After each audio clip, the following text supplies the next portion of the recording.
Welcome to the wonderful world of wealth tech. This is the Wealth Tech Today podcast, and I am your host, Craig Iskowitz. I run a consulting firm called Ezra Group. We are experts in everything that is wealth tech. We work with banks, broker-dealers, asset managers, and RIA aggregators and their fintech vendors. Don't forget the fintech vendors to help them make better technology decisions. On this podcast, I interview some of the people who have cutting edge thoughts and cutting edge systems and cutting edge services in our industry, although this is not that podcast. This episode is news. We're doing a news roundup. I did one last year and everyone liked it, and I was just lazy and didn't do it anymore. So we're doing another one. I'm going to try to do one of these a month, usually the first week of the month, and round up. Not every news story. There's too much news. Man, do you feel that way? Like you're overwhelmed with news? There's just too much out there. I was going to pick 5 stories, but then I really liked a couple other ones, so I made it 7. So the 7 stories we're covering are InvestCloud merges with Tegra 118. Invesco is consolidating all of their little wealth tech pieces and baubles under the IntelliFlow brand. Story 2. Story 3 is Betterment launches custom model portfolios. Story 4 is Vestwell and Franklin Templeton partner to deliver managed accounts to retirement plan advisors. Story 5, Broadridge software can predict when clients are going to leave. Are you kidding me? Can't wait to see that one. And story 6, InvestNet Money Guide launches financial planning APIs. And the 7th story is Goldman launches Marcus Invest. Whew. There's a lot here, a lot to talk about. I already went long on this episode. I apologize. Hope you stick with it all the way through. Give me some feedback. Remember to go to our website, EzraGroupLLC.com, and sign up for our newsletter just once a month. Some stories, some articles, some ideas from me that we're sharing with you. Check out what we have on the website and let me know what you think. And we're going to kick off the episode right now.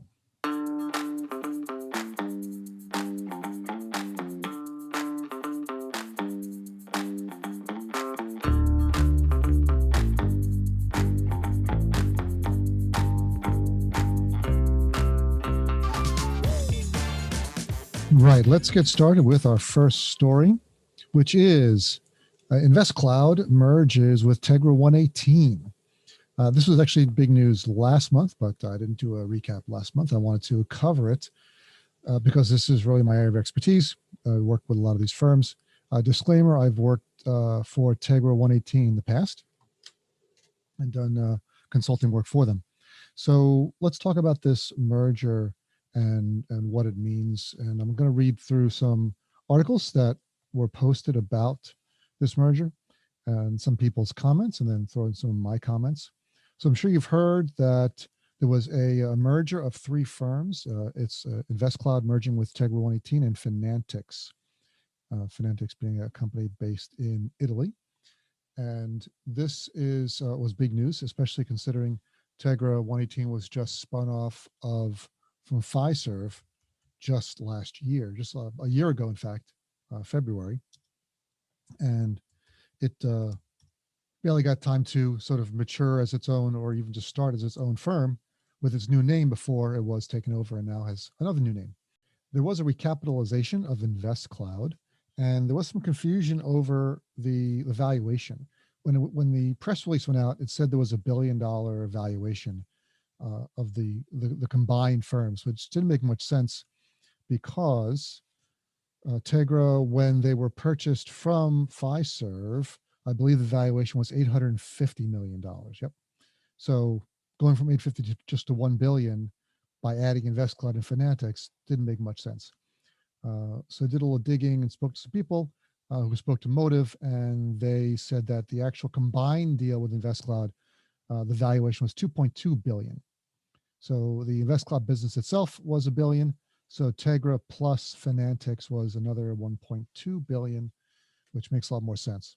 So the recapitalization was led by Motive Partners, who purchased 60% of Tegra 118, the former Fiserv Investment Services from Fiserv, as well as Clear Lake Capital Group. And some other interesting partners were, I believe, Accenture and City Ventures, as well as Fiserv. So I guess Fiserv hung on to some of their holdings in Tegra, or maybe even added some more. So just going back in time a bit, one of the reasons why I felt that Tegra 118 was undervalued as a business unit of Fiserv was it just never really fit with what Fiserv's core business was, which was core banking services and payment processing, especially after their huge merger, which was I think 3 years ago. Um, yeah, they merged with First Data, so that turned into a 22 billion dollar merger, just made it a tremendously large firm, which made the Tegra part much smaller, and really didn't fit at all with their banking and payments processing a business model. So I think they really should have sold it years ago, but they didn't. So they finally get out of it, and now if they did invest more, that's surprising but good news because they really could use some more cash to keep building out their technology. And InvestCloud's going to need some money to do this integration. It's not going to be cheap. There, as most integrations are not cheap. I think there was a quote from Oleg Tishkovich, CEO of Invent.us. I don't know the details of the deal, but it's certainly going to be a challenging project to integrate all of these systems together. I couldn't agree more. I know a fair amount about InvestCloud. I know a lot more about Tegra systems, and yeah, it's going to be difficult as it is. It's not specifically um, about InvestCloud or Tegra. It's just any two companies that grew up separately that have very different technology bases. Tegra is based on really started 30 years ago, so their technology has evolved. It's really built more towards large scale enterprise firms, and InvestCloud is looking to go in that direction. Although their tech came from a different point of view. Just to back up a second, so Tegra was called Security APL many years ago. It was founded over 30 years ago in Chicago, then was purchased by a company called Check Free, I believe in the 90s, 96, 97. And Check Free was one of the first e-check processors, electronic check processing companies. Why they bought APL, I don't know. Maybe to diversify. And then in 2007, Fiserv bought Check Free, mainly for their e-check processing services, and the APL part just sort of came along with it. And it was sort of the redheaded stepchild for 10 or more years until Motive carved it out. Didn't do them any favors by keeping them sort of stuck in a corner. So this new firm, this new InvestCloud firm, now with Tegra's backing, really on paper it looks great. Tegra has a great back end technology, very scalable. They've got experience working with wirehouses, which InvestCloud does not. Although InvestCloud does have some work with J.P. Morgan, but only for their digital tools, not for the back end portfolio accounting, really the heavy lifting of portfolio management. So this is a great purchase for InvestCloud, or a great merger for InvestCloud, as they're going to be the overlay of this business. So reading some other quotes, international scale is a key factor to InvestCloud's future, according to Alois Perker, research director for Aite Group's wealth management practice. And Alois is a really smart guy, really knows the industry. There's very few wealth tech firms that are really playing globally, he said. Typically, when it comes to front office advisor tools, those products become a regional affair. Now, Fiserv, or their Tegra 118 does have some overseas business. I know they've got some work in the UK, and some EU business, but it's a very small part of their revenue. I think a vast majority is US based. So, and I know that InvestCloud's got a strong presence in the UK, in London. They bought a UK company whose name is escaping me. It was a firm with a portfolio management software platform that was actually owned by John Wise's brother, surprisingly, and that gave them their portfolio accounting, portfolio management core technology. So they've got some decent global presence that'll be helpful for the combined firm if they can push that out. Although I don't believe that Tegra's backend technology is multi-currency yet, so that's something that they will be working on. Ultimately, the deal adds another end-to-end competitor in the advisor platform business, according to Chip Rome, managing partner at Tiburon Strategic Advisors. His quote, InvestCloud lacked a portfolio accounting engine, which I just mentioned. Tegra lacked enough front-end technology. Together, they are far more comprehensive and will compete more head-to-head with InvestNet and Orion. So that's definitely true that Fiserv, or rather Tegra 118, was never known for their front end. Um, they were definitely more of a back end company, and where InvestCloud is way more known for front end. They're very strong with their client portal and with their digital tools. Also very good with marketing. They do a very good job of presenting their technology with their periodic table of elements. Uh, just a little history on InvestCloud. They merged with a company called Lightport, I believe in 2010, which is how they really exploded onto the scene, mainly with client portals. That was Lightport's strength. They had about 700 clients. I know I had a conversation with the former founder of Lightport a few years back, and he saw InvestCloud's technology as being better than his, and they did an equity swap, and that's where InvestCloud really got the leg up in the wealth business. And they've been focusing. They were mainly a client portfolio, client portal company for many years, until they started building out their other tools and other components and buying up some other firms.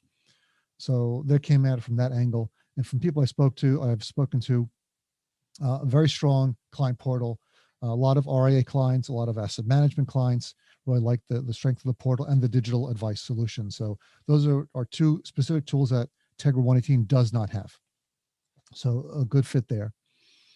Motive Partners. What's the next thing? So they paid 510 million for Tegra a year ago. Motive Partners.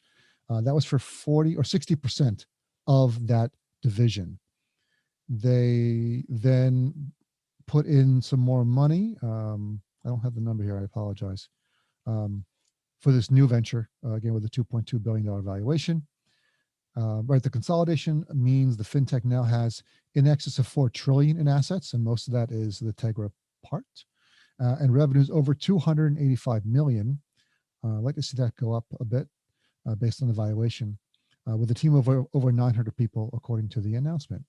A great quote from my good friend Doug Fritz, the founder and CEO of F2 Strategy. Maybe 1 + 1 + 1 = 5 or 6, Doug said. And that's really what's got to happen here. When you're playing with PE money, they're not looking just for a 10 or 20% return on their investment. They want 3, 4, 5x or more over 5 to 7 years. So they really need to goose this and turn this into something that is more than the sum of its parts. The combined company has over 500 direct clients. Now, that number, I believe, is heavily skewed onto the InvestCloud side with their client portal and digital wealth clients. The Tegra is more about quality over quantity. They've got very large clients: Wells Fargo, Merrill Lynch, Charles Schwab, Raymond James. So they're really on the big iron, the really big firms. So not a lot of clients, but quality, very high and very large scale enterprise clients. Let's see, 7 of the top 10 broker dealers. That's the Tegra side, plus 120 asset managers. That's a mix. But again, I believe on the InvestCloud side is mainly the asset managers using their client portals, whereas the Tegra side, the asset managers are using portfolio accounting, portfolio management, and linking to sponsors to send models. Here's another quote from Doug. InvestCloud was the icing before the cake. Tegra 118 brings old school reliability. It's old software, but it works for UMA, a unified managed accounts, SMA, separately managed accounts, portfolio rebalancing, and other nuts and bolts. Old school guys like me love it. Go, Doug. Now, I'm an old school guy too. Definitely got to love that software that does everything, that UMA chassis, where they can put basically anything on that platform in an account. You can put a mutual fund wrap into a UMA sleeve. Works really well. Tegra 118 CEO Cheryl Nash comes on as the CEO of the Financial Supermarket Division. Great name. And Fanatics CEO Christine Mar Siriani will become the CEO of the Private Banking Division. That's another diamond in the rough, I think. That's an area that also, I believe InvestCloud was trying to get into. I don't know if they had a lot of success there. Definitely something Tegra 118 did not get into. So another great fit for that company. Really gives them a great breadth across multiple segments of the market. Both will join global InvestCloud's global management team, reporting to CEO John Weiss.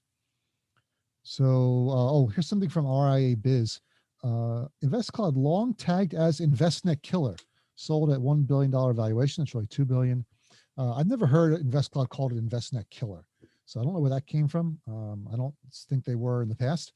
Maybe they are now. We'll see. I'm hoping that they are, because we always need more competition.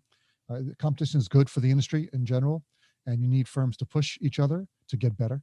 So I'm looking forward to seeing big things from the new InvestCloud financial supermarkets and InvestCloud itself in the industry, and providing some new technology, seeing how these technologies integrate, and listening for some announcements coming soon of new platforms, new services, new products out of this great merger. There's some smart people there. I expect some great things from them. Right. Next up in our stories for this episode, we're going to talk about Invesco bringing together all their wealth tech capabilities under the IntelliFlow brand.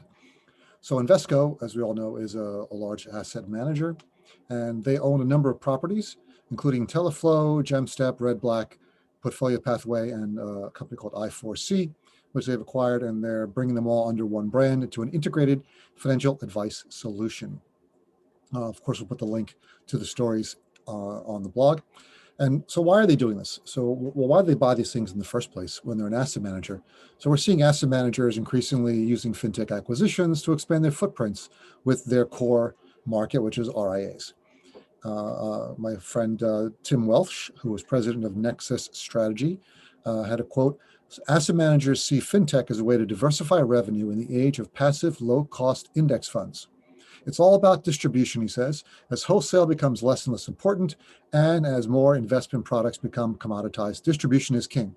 And he's correct. So asset managers see other ways to distribute their product is through technology, and getting onto the advisor's desktop has become very important, especially in light of the 800-pound gorilla in the room, which is BlackRock, and their use of technology, their brilliant use of technology, starting with Aladdin, their core risk platform, and then branching out into building a lot of their own RIA-focused, advisor-focused technology like iRetire, their portfolio performance evaluator, 360-degree evaluator, their stress testing, tax evaluation, all those different tools, all for free, and giving advisors really strong tools that they can use to service their clients. Plus their acquisition of Future Advisor, which I don't think went so well, but it's still working. It's still out there. And I gave them a digital advice platform, which has got some decent traction in banks.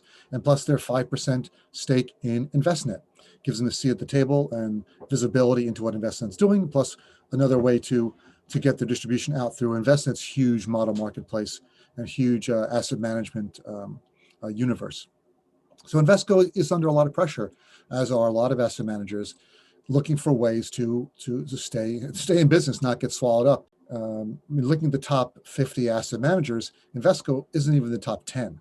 Looking at the data from 2020, they're number 16. They're just over $1 trillion in assets. Boston Consulting Group put out a report saying there'll be 2 viable business models for asset managers in the decade to come. There'll be boutique alpha shops that deliver consistent, superior performance, and the scale distribution powerhouses with more than $1 trillion in assets. So as I mentioned, Invesco does have just more than $1 trillion, but there's only going to be so many of these scale plays that can stay viable. And Invesco wants to be one of those. So they're snapping up properties, technology firms that they think have unique capabilities, and hopefully that they think can be merged together into more than the sum of the parts, as we've seen in other stories as well. It took them a while to do this, and they bought GemStep back in 2016, January 2016. I'm just looking at my notes here, and that's 5 years before they wound up merging it. I think they tried to push that out and get some traction with just that. It wasn't working too well. Not that GemStep is bad; it's some very good technology, very strong in the digital advice space, and they pivoted into banks and credit unions from RIAs, which was a smart move. They got a lot more than just the onboarding. They got SOC 2 compliance and Office of the Controller of the Currency compliance, all the things that banks need, which is a huge lift, much bigger than what RIAs need. So I think there's a lot of enterprise institutional knowledge on the GemStep team that Invesco can leverage. And then, they needed more, because GemStep is just the onboarding, the digital advice part, and they needed some other tools. So bringing in Portfolio Pathway, which is another property that Invesco owns, which is a full-featured RIA platform. They have everything from portfolio management, rebalancing, trade order management, performance reporting, billing, a mobile app, a client portal, pretty much end-to-end. Although it's still small in terms of market share. The portfolio pathway isn't one of the leaders in the market yet. And it's going to be tough for them to break in. But I think merging with these other tools could give them a leg up in some respects, especially with the Red Black acquisition that they made, I believe, 2 years ago. Maybe it was a year and a half ago. We really love the Red Black portfolio management, portfolio rebalancing solution. On our research, on Ezra Group research, we do a lot of research on advisor tools, both RIAs and broker-dealer tools. And Red Black was one of the few standalone portfolio rebalancing tools on the market for a while they were getting snapped up and acquired. And they finally got acquired. So it was smart for Invesco to do that. We really liked what Red Black had to offer. A very robust solution, also very good in the bank space. Surprisingly, they were very quiet about it. They weren't well known that they had that kind of market share in the bank space, but they were very good with integrating with bank systems, trade order management systems, other execution platforms, and also having very strong workflow capabilities for their rebalancer. So I'd like to see what they do with that. So it'll be interesting to see how they merge it under the IntelliFlow platform. And IntelliFlow is very big in the UK, something like 40% market share for their intelligent office system software. And the way they're going to do this is break it up into digital and portfolio management. So they're going to have two different solutions, breaking up the original IntelliFlow plus GemStep into one piece, and then the Red Black and portfolio pathway in the other piece, and sell it that way. I think they'll of course offer them both if firms want them. And then they have something called I4C, which is I, the number 4, letter C, cash flow modeling software, which is being renamed IntelliFlow Planning. So interesting to see how they integrate that. I really would like to see more integrated planning solutions into the end-to-end RIA platforms rather than having them stand alone. Now, this is a trend of asset management firms buying up tech players. We saw Franklin Templeton buying Advisor Engine. That was just this year, or just last year. And Advisor Engine had previously bought Juncture, one of the leading CRM providers. And then Principal Financial Group bought Robust Wealth, which was a smaller TAMP RIA type platform. And I think Invesco is being smart here. They really didn't want to go the way of Wisdom Tree, who wound up taking a $30 million bath on their Advisor Engine investment before they sold out to Franklin Templeton. They really want to make a play with this. And it's wise to do that. If you're going to invest, you want to go all the way. You want to make something that's differentiated. Because I wrote an article a couple months ago called 50 Portfolio Management Systems Can't All Survive. You can find that on keatses.com. And it's saying exactly what the title says. How will all these portfolio management solutions stay in business? How many do we need in the industry? And it's tough to go up against the big four, Tamarack, Orion, Morningstar, and Black Diamond, where they have a very large market share. And it's tough to replace a portfolio management solution. You don't just turn it on, turn off a new one. It's not that simple. So it's a tough road. You really need something unique, and you need to have options and solutions that speak to advisors and give them reasons to purchase and reason to put all the effort in to make to do the work of implementation, changing everything over, retraining your staff. So I'm looking forward to seeing what Invesco is doing and what IntelliFlow does with their new tools, the new toys, and I'd love to see some new solutions coming out of these guys. Hey, I'm going to interrupt this episode with a word from our sponsor. And it's one of my favorite sponsors, the charity Invest in Others. I really love this charity. I try to do as much work as I can for them, although it's not always easy to fit it in, but I try to make time for them. They are having their award finalists and winners. And Invest in Others recognizes charitable work of financial advisors in communities across the country and around the world. There are 4 award categories: Catalyst, Community Service, Volunteer of the Year, and Lifetime Achievement. Winners, or the finalists in all 4 categories, will receive $20,000 each. That's what's great about this charity, that you give money to this one charity and they spread it out to a whole bunch of others. So you're really helping a lot of people. Winners in the Catalyst, Community Service, and Volunteer of the Year categories. Each will receive $50,000. It's nothing to shake a stick at. And the Lifetime Achievement Award winner will receive $75,000. Now, these aren't checks going to the advisor. These are checks for their charities, of course. So don't be confused there.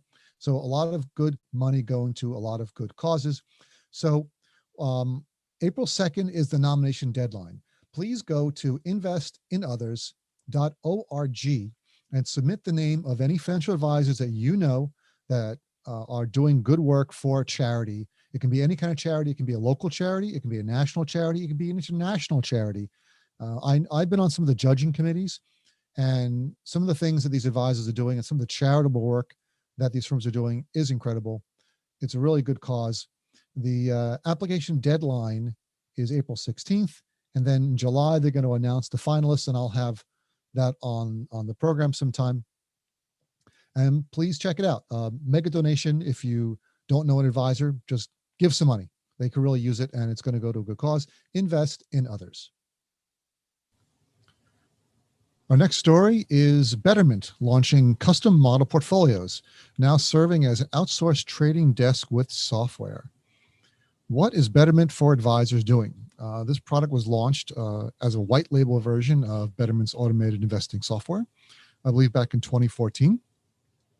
And they've been the fastest growing business at Betterment, according to Betterment, that they grew 21% year over year and have over 600 RIAs and 2,000 advisors, which sounds pretty good. Although I'm guessing the AUM is rather low considering it's a digital solution, but they won't break that out. Just my guess. But still, that's pretty successful for what they were looking for, but in terms of the traction overall in the market. And they've gradually added more functionality. In the beginning, you could only invest in their proprietary model portfolios. They slowly added more, adding BlackRock and Vanguard and other dimensional funds and other products that you could add to. But now they're offering custom models and what they're calling a white glove and concierge service. So why are they doing this? Well, the only reason I can think is that they're not getting enough business from their standard, here's a bunch of ETFs and a couple models, just use that, or even the standard model portfolios that you can get from those big third parties. It's just not enough. There's too much competition out there. You can buy BlackRock funds, Vanguard funds, DFA funds anywhere. It's really not unique. There's no uniqueness. There's no differentiation in that anymore. The ability to offer a digital, what I call a self-directed onboarding solution, even though it's white labeled, is not unique either. There's plenty of firms that are doing that. So Betterment needs to figure out a way to differentiate, and this is how they're doing it, by adding more people back into the mix. You're taking a digital solution which you claim has got a lot of scale, and it can support small accounts, and the advisors don't need to be involved because it's self-directed, and you realize you're not getting enough uptake, at least for a company with as much investing, as much PE investment as Betterment has. You really need to grow much larger and have a much larger asset base than apparently they have on their digital platform. So being able to offer this outsourced TAMP-like service, I can only call it a TAMP-like, even though they're denying it's a TAMP. It really is. I mean, we do a lot of research on the model portfolio space and the TAMP space, and there's really no one TAMP anymore. Everyone's looking at it from different directions, and there are TAMPs that are building out technology and becoming tech players, and tech players buying TAMPs and becoming more TAMP-like. So there's really no one right or wrong way to do it anymore. So Betterment is looking to get into that space and be able to charge more. So they're building these white glove concierge services on top of what's supposed to be a digital, completely, no touch offering. So it's interesting that they're doing that, similar to how Wealthfront, is it Wealthfront or was it Betterment, that they offered a hybrid advice where you can get an advisor on their digital platform. They realized it just wasn't working the other way. So they're going to have to keep doing this, and they're really never going to catch up, I don't think. It's just not possible. There's too many options. There's too much out there. They've taken too much PE money. I'd like to see where they go with this. They're going to have to keep differentiating, keep adding more functionality, and keep expanding until they're basically a traditional firm, either a traditional fintech firm or a traditional asset management firm, and their whole robo platform kind of goes by the wayside. I mean, it's been successful. I think they're over 30 billion now in assets, but that's really not that great. It's not that differentiated. There's lots of $30 billion firms out there, and that kind of scale is the numbers are growing much bigger in order to become that kind of a scale player. So interesting that they're doing this, that they're offering these customized portfolios. I would expect them to keep going, adding more functionality, adding more differentiated. Right now, it's only ETFs, so that's a bit of a limiting factor. Although it's true, most RIAs only use ETFs, but still, to get the higher fees, they're going to need to offer equities and alternatives, maybe even fixed income, in order to move up market, which they appear to want to do.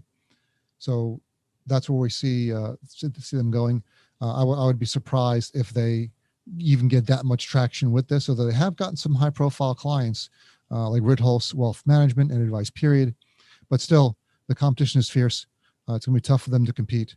And I think they're going to have to expand even further down the TAMP path if they want to get any market share. What is next? What is next?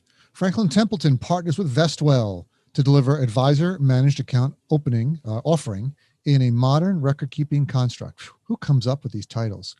This is the title of the story. This is the title of their press release. No wonder no one understands what we do in this industry. Well, anyway, so what is Vestwell? I'll give you the quick 30-second overview. Robo-TAMP, robo-retirement platform for advisors managing company retirement plans. They are a digital record-keeping platform, bringing, as they say, 401k, 403b, retirement plan industry into the modern fintech era. So what is a record keeper exactly, and why would anyone use Vestwell? So record keepers are essentially the bookkeepers for the retirement plans, hence the name. So the job of the record keeper is to track who's in the plan, what investments they own, what money is going in or out, stuff like that. Record keepers hold, I think, $5 trillion in retirement savings in their platforms. And before Vestwell, and the Vestwell CEO, Aaron Shum, super smart guy, industry leader, serial entrepreneur, saw that basically record keepers are a bunch of old stodgy companies, not really keeping up with the time, bad tech, bad user interface, bad client experience. He set out to change that, really killing it with Vestwell, got Bank of New York Mellon on board, got Goldman Sachs on board as investors. So doing a fantastic job. So what's this announcement about? They're launching a new product with Franklin. I wish I could talk. With Franklin Templeton to offer managed accounts in retirement plans. So why is that special? That's not necessarily special in itself, although it's nice to have. What's special is what Franklin Templeton's bringing to the table is their goals optimization engine. I happen to know a little bit about this. I saw a demo of another product that they're partnering with Apex Clearing and Bamboo, which is a Singapore-based B2B robo platform, to offer a new product called Tango, which is a combination of robo-advisor and clearing custody and this goals optimization engine. So what's cool about this engine, as it was demoed to me, is that it's smart enough to customize the models for different types of people that have different requirements and different life needs and different savings journeys. Saving journey, the term we're using now, savings journey. And what's interesting about it is it works within ranges. So if you, let's say most advisors create 5 buckets of a model for 5 different risk profiles, 1 being very conservative, 5 being very aggressive, usually you're in that model, that's it. It doesn't really change. What they're saying is those models are a range, maybe 1 to 20 for the first bucket, 21 to 40 for the second bucket, and so on. So you can make a range of portfolios in that, or a group of portfolios that are in that range, and move people along the range as their life might change. So it's sort of like a target date fund, but more granular and more dynamic, which they say is going to be more efficient. It's going to provide better returns. It's going to be cheaper because it's optimized. It's using an algorithm. So that's what could be delivered here, or what they're planning to deliver inside of a retirement plan. So a 401k plan could have this much more granular, much more dynamic, and as they propose, more individualized advice, but it's automated at scale. Whereas every advisor, if you've got a client and they've got enough money, you could customize a portfolio for them and change it as they go. Difficult to do with, let's say, if you're working with a large corporation and they've got 5,000 employees. You can't do that for every single employee. So they're hoping this goals optimization engine plugged into Vestwell's platform, then offered through advisors to companies all over the country who are running different 401k or 403b plans, can have this unique individualized experience that adjusts itself ongoing as the investors' lives progress. Now, what I saw was pretty basic. When I saw the demo of their distributed, not distributed, their digital advice platform that's called Tango. That's for Apex, by the way. I'm sorry, I'm mixing my companies up here. So Apex and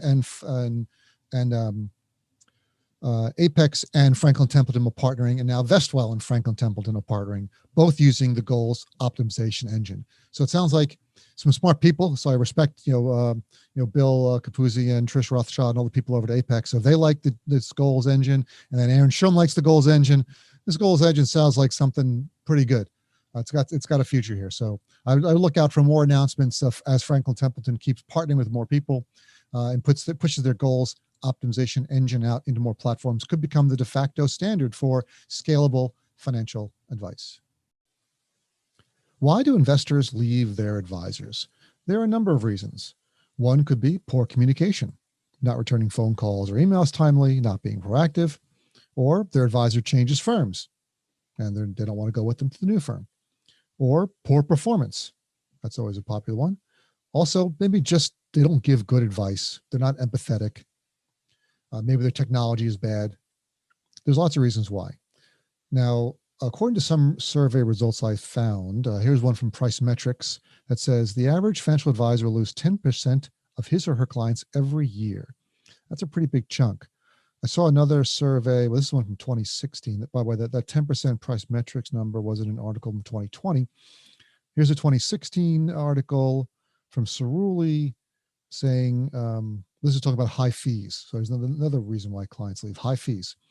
5% of wirehouse clients leave their advisors due to high fees, and 16% leave IBDs, and 20% left dual registered advisors. So it's kind of a wide range, 10 to 20%. That's a lot to lose every year. That's a huge churn, and that requires a lot of prospecting and a lot of onboarding of new clients. So if there was just a way to maybe know which clients are going to leave before they are ready to leave, and you can save them before you're trying to get them on the way out, which is much harder, that would be great. Really be fantastic. So who has done this? Looks like Broadridge might have done this. At least they claim they have. Broadridge has announced with proprietary software with an AI firm called Fligoo. I'm saying that right. Fligoo. Fligoo. Fligoo. Fligoo sounds funnier. Fligoo. Broadridge and Fligoo are launching a proprietary software product to anticipate investor behavior and improve advisor performance. And they claim with 95% accuracy, they can predict when clients are going to leave.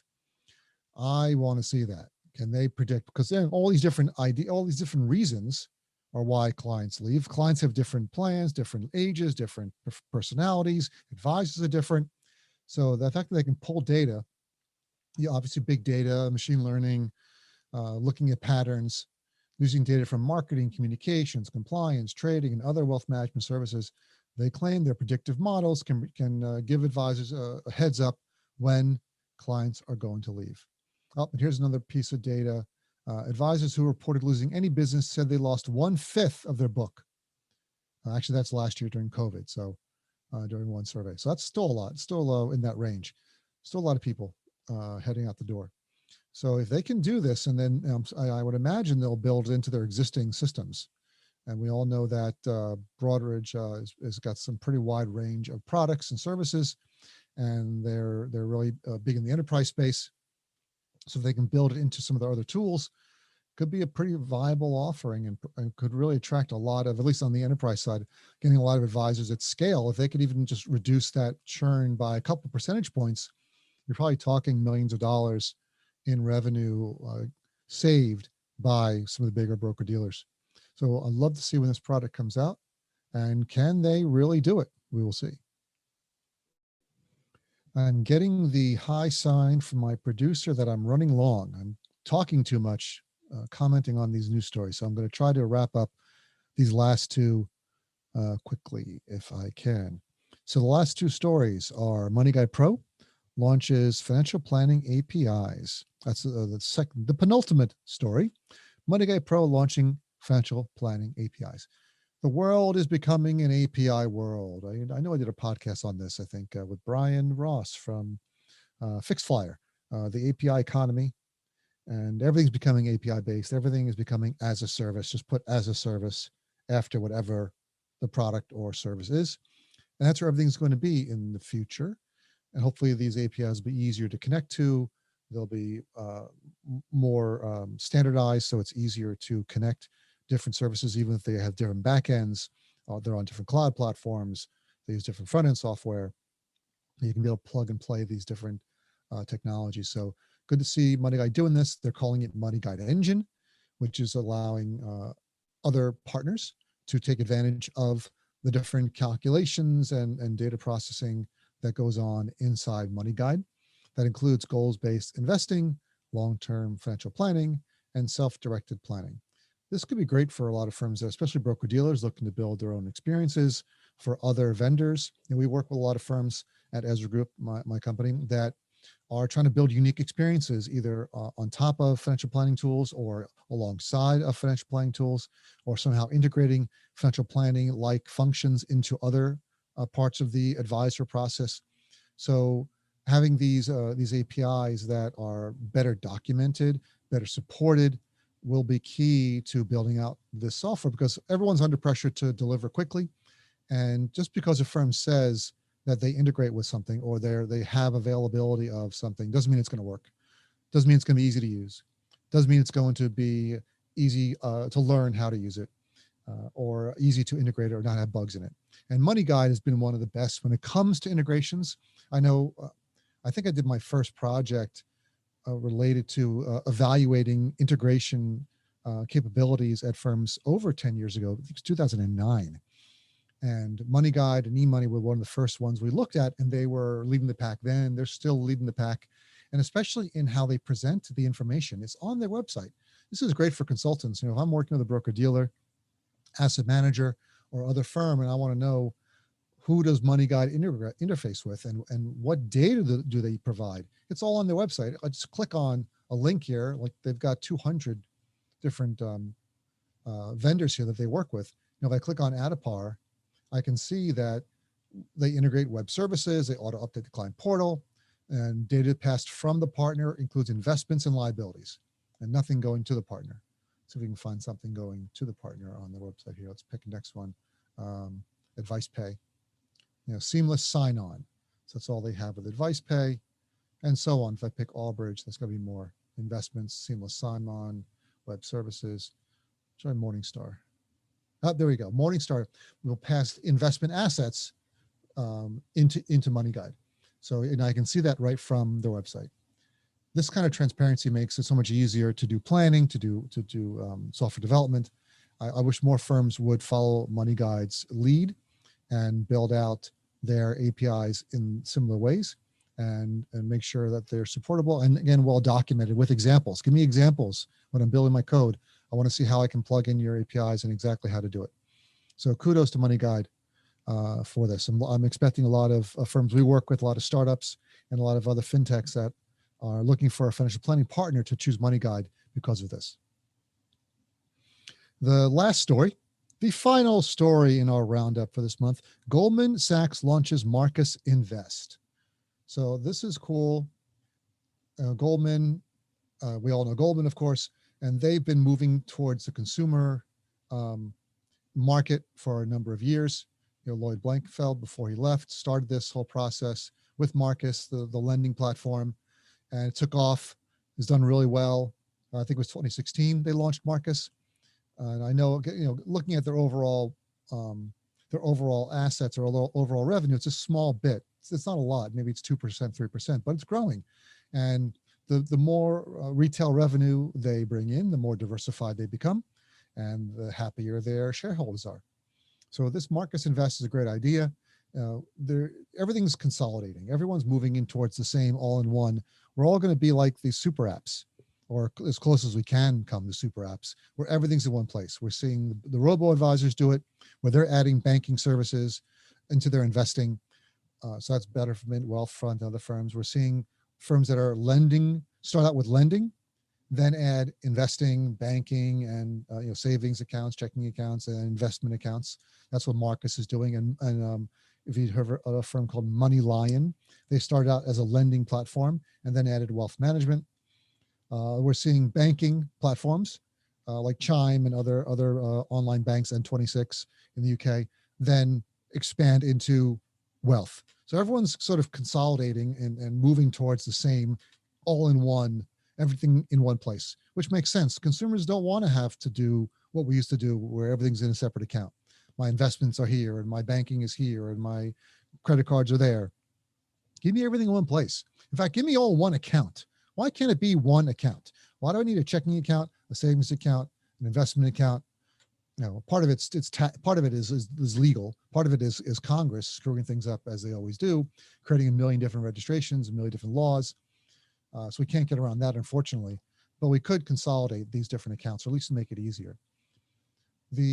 So there are firms, there are people I've seen online complaining that Goldman is late to the game.